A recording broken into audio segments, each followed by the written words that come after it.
Rise, don't be afraid to fly.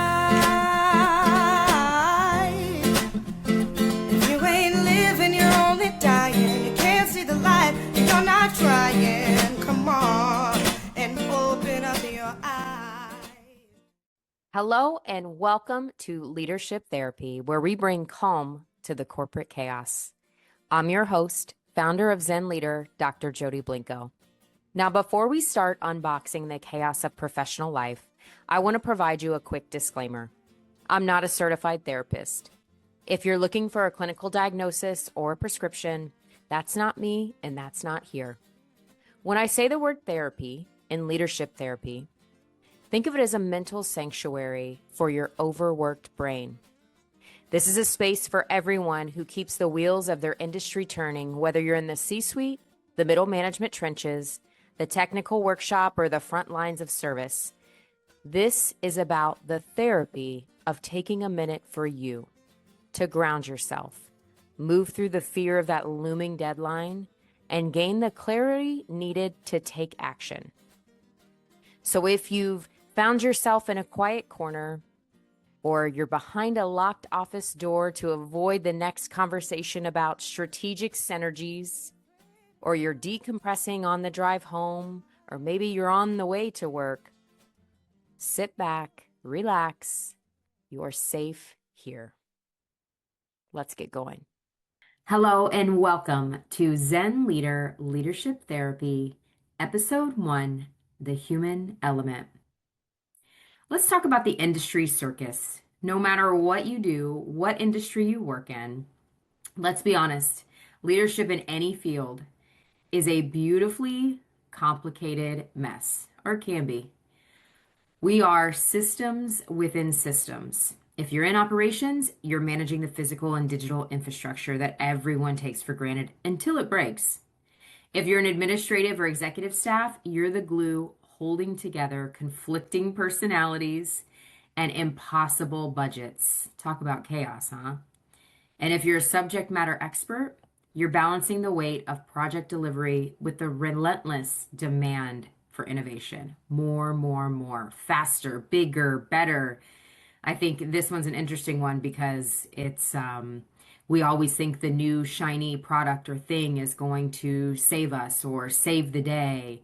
And we find out oftentimes the hard way that that couldn't be further from the truth.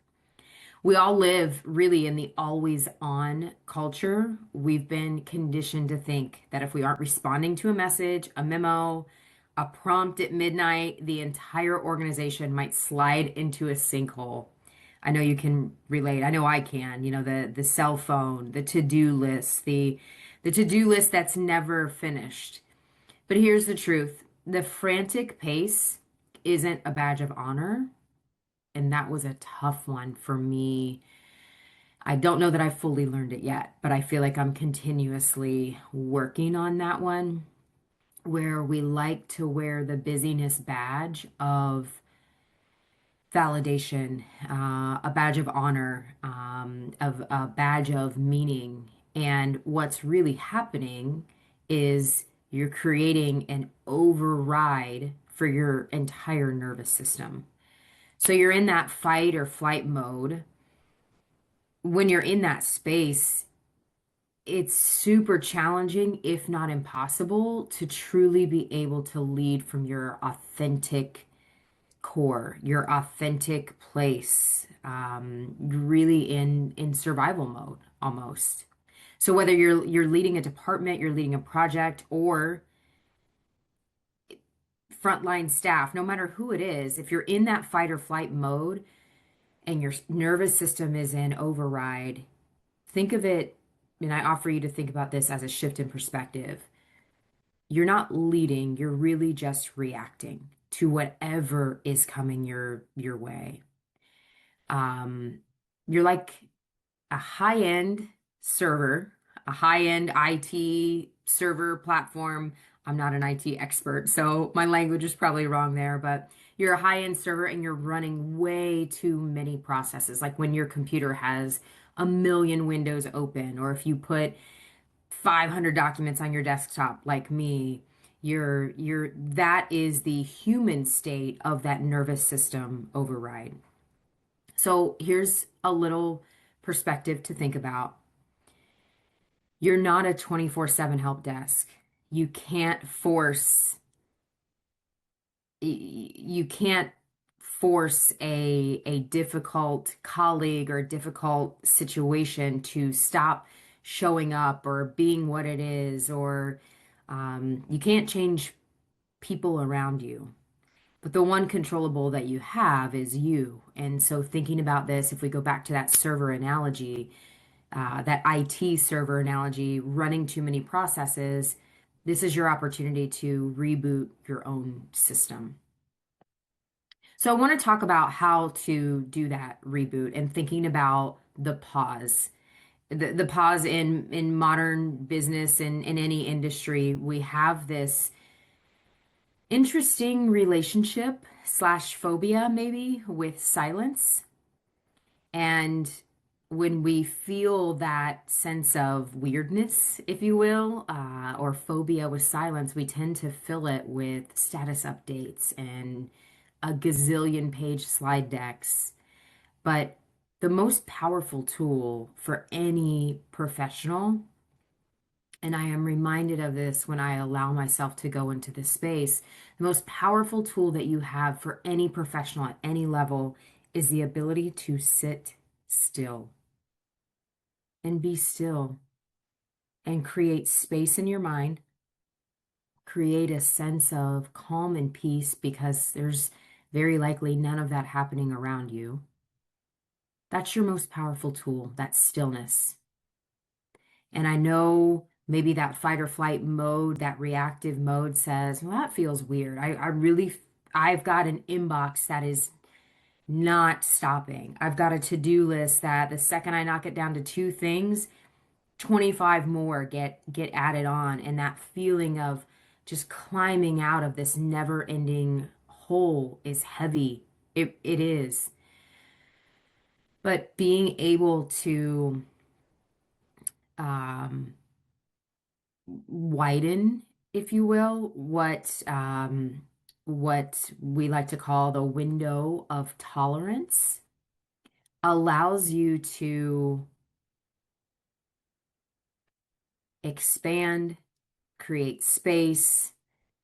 That window of tolerance, as you put more and more in it, gets bigger and bigger and bigger and broader, so you can take on more, you have more capacity, but there's danger in that.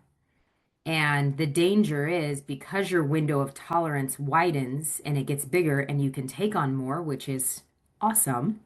If you don't have that balance of the pause, that window of tolerance just fills up and then it has to get bigger and then it fills up again and to the point where there's no more capacity for that window to get any bigger.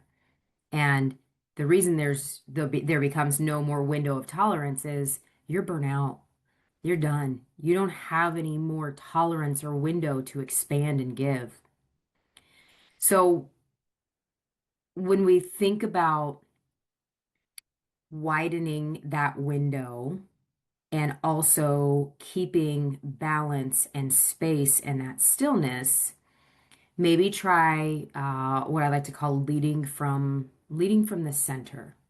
And trust me, I'm going to tell you this like I've do this without fail every day. That is not the case. Everything that we're talking about really is a practice.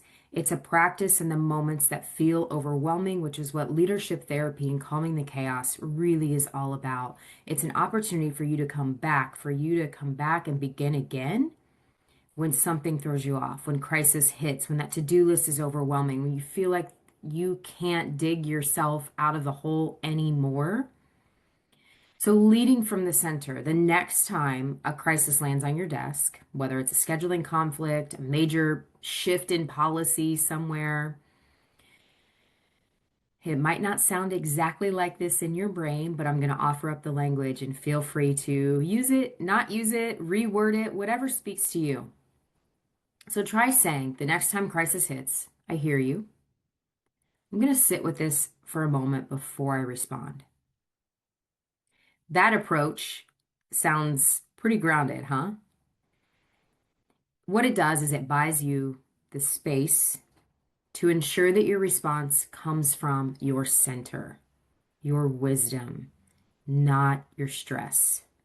And so remember earlier we were talking about if you're in that fight or flight mode, you're not leading, you're reacting. Expanding that window of tolerance, staying grounded with this example we're talking about here of, I hear you, I'm going to sit with this for a moment before I respond, just allows that pause in you to create the space so you can respond again from that place of center, from that place of wisdom, not the place of reactivity and stress. And, sometimes it is interesting to watch people that don't do well with silence or don't do well with you not urgently reacting to things. That perspective is always interesting too, because you can just watch the behaviors and the patterns of others, and that's insightful all by itself and will be an entirely separate, probably whole series of episodes because we could talk for hours and hours and hours about that. But really, it is fascinating to the people that you work with, the people in your relationships around you, anywhere, quite frankly. Their patterns of behavior help you to understand the root of their actions, the root of the way that they lead, versus sometimes personalizing that and taking that on. So, just something to think about if you are in a situation where maybe you have a really tough relationship with your superior, or a really tough relationship where there's just a lot of friction with someone that reports to you. Taking a step back from this place of space, from this place of pause, this wisdom, this groundedness, to be able to analyze, what patterns am I seeing with this individual? What behaviors are happening? And what is the root of what's driving those behaviors? That can also help you to stay grounded and centered versus getting caught up in the reactivity and the emotional response. That is super easy. Our brain is wired to respond quickly and react. It doesn't always mean that it's coming from the most sound centered place. So, as we're wrapping up here, I want to offer you what I would call micro restorations. So, a couple things.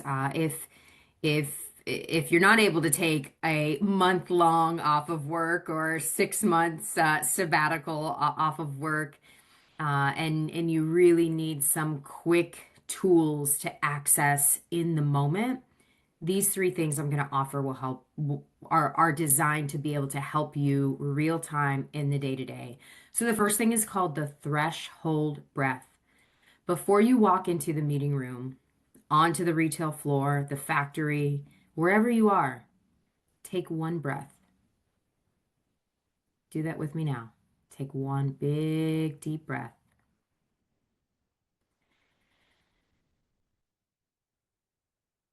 Leave the drama of the last interaction on the other side of the door.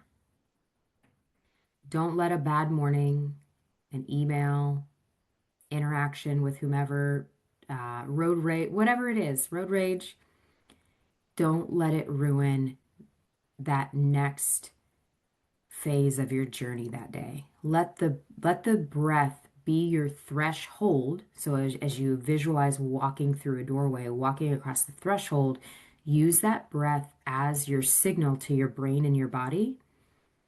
We've left that experience. We're not going to carry anything else with us. We're moving on to the next phase. Next tool for you here, it's called the analog 5. Every 2 hours, I want to encourage you to disconnect. And I know that's way easier said than done. Look at something that isn't a pixel, which means not your computer, not your phone, not your TV. Look at the architecture of the space that you're in, the way that the light hits the street, the trees outside, the ocean, the mountains, the how beautiful your countertops might be, your desk, the picture of your family on your desk, the picture of your pet on your desk. Take a moment to acknowledge something around you that isn't digital.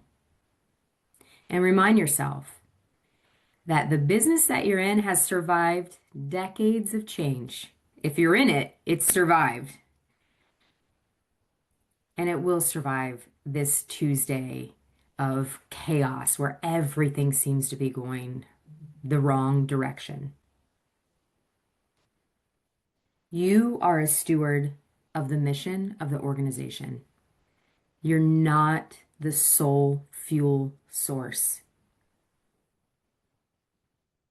Third tool for you, the sensory grounding. If you feel those corporate hives or the meeting nervousness or just the knot in your stomach or the Sunday scaries, whatever it is, if you feel that coming on, you may have heard of this one before. It's a grounding exercise.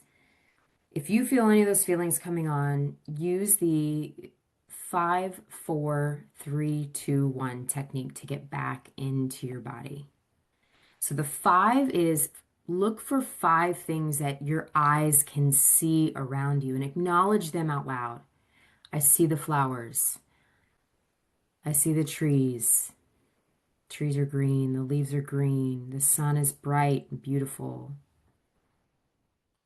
There's rain on the asphalt. So 5 things you can see. 4 things you can touch. Could be your skin, your clothes, your hair, your desk, the glass. 3 things you can hear. What are the sounds around you? 2 things that you can smell. So you're naming these things as you're going through this process. What you're doing is grounding your senses, coming back into your body and not getting spooled up and drawn deeper into whatever chaos is telling you is more important. And the last thing, 1 thing you can taste. So 5 things you can see, 4 things you can touch, 3 things you hear, 2 things you smell, 1 thing you taste. So as we wrap up this session of leadership therapy, I want you to do something radical with me. And if your door's closed or you're in your car or you're at home or you're on a walk, no one's looking. So don't worry about that. No one's judging you. So release the judgment of yourself. Unclench your jaw. Notice if your tongue is pressing up into the roof of your mouth. If it is, just drop it down. Notice if your shoulders are all the way up to your ears. If they are, consciously bring them down. Take a big, deep breath in. Exhale. And I invite you to close your eyes. And you're welcome to just hear these words or repeat these words after I share them. My peace is a prerequisite for my performance. My stillness is a service to my team. I am allowed to be human, no matter what my job description says. Let's say that again. My peace is a prerequisite for my performance. My stillness is a service to my team. I'm allowed to be human, no matter what my job description says. Listen, everybody, the world needs you, every single one of you. And the work to becoming whole on your journey is critical. We can't inspire our teams, the people we work with, or even ourselves if we are running on empty. Your well-being isn't a distraction from the work. It is the work. Thank you for listening, everyone. I'm Dr. Jodi Blinco. Be kind to yourselves. Go be a Zen leader. Now take a 5-minute walk. Trust me, the emails can wait. They'll be there when you get back. Until next time, the Zen Leader Podcast, Leadership Therapy, where we create calm in the chaos. As we wrap up this session of Leadership Therapy, remember this: your peace is a prerequisite for your performance. At Zen Leader, we help leaders and companies bring calm to the corporate chaos by integrating leadership development and holistic wellness. We provide the tools to conquer stress, manage burnout, and achieve sustainable, real results and performance that positively impact the bottom line. Is your team ready to truly level up? Visit www.zenleader.org today. Explore our tailored coaching opportunities. And ladies, we have a Zen Leader Masterclass specifically designed for you, the female who is ready to thrive and level up and maintain her peace amidst the chaos. Zen leaders, your well-being isn't a distraction. It is the work. If you're ever confused about where to start, just remember transformation begins within. Ask yourself, how can I be the leader I would follow in all parts of my life? Thank you for listening. I'm Dr. Jodi Blinco, and I look forward to staying connected with you along your journey. Until next time, take care. There's a sun on the horizon, but there are ghosts in the machines. There are people riding trains with their faces buried in magazines. And the scene outside the window is a world they'd rather not know, that's just passing them by. Not just 'cause you wake up in the morning don't mean you're not asleep. Just 'cause you heed all the warnings don't mean that you can't leave. See, in life you get decisions, you got to hang tight to your ambition. You gotta keep on aiming high.